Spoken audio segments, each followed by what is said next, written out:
Start.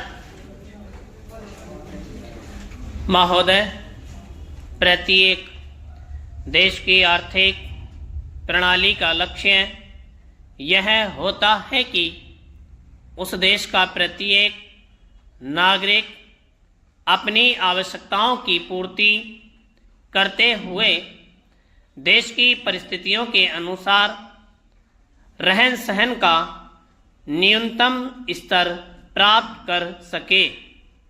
इसके लिए रोजगार पाना प्रथम आवश्यकता है।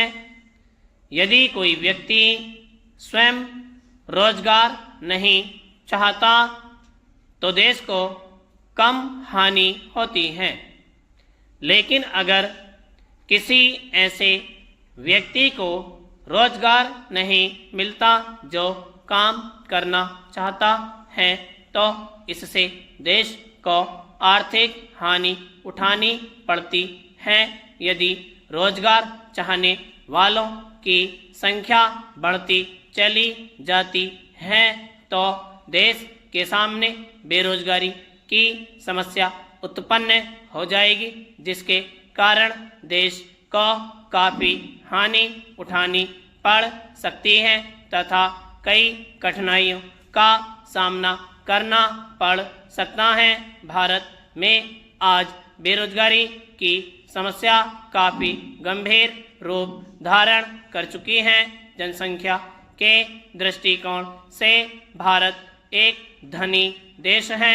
इस समय भारत में 1 अरब से अधिक की जनशक्ति निवास करती है।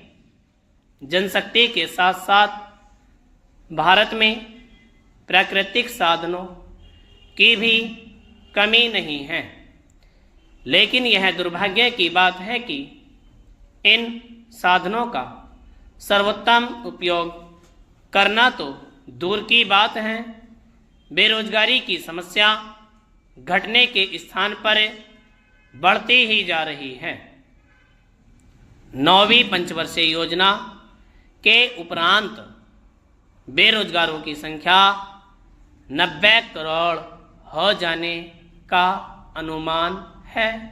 प्राय 2% से 4% तक व्यक्तियों का बेरोजगार रहना सामान्य स्थिति माना जाता है, लेकिन इससे अधिक व्यक्तियों का बेरोजगार रहना असाधारण स्थिति की ओर संकेत करता है।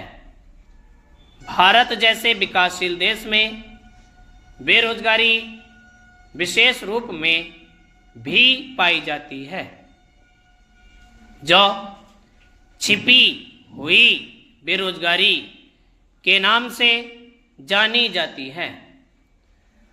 अनुमान से भारत जैसे विकासशील देश की 30% जनसंख्या अदृश्य बेरोजगारी का शिकार है।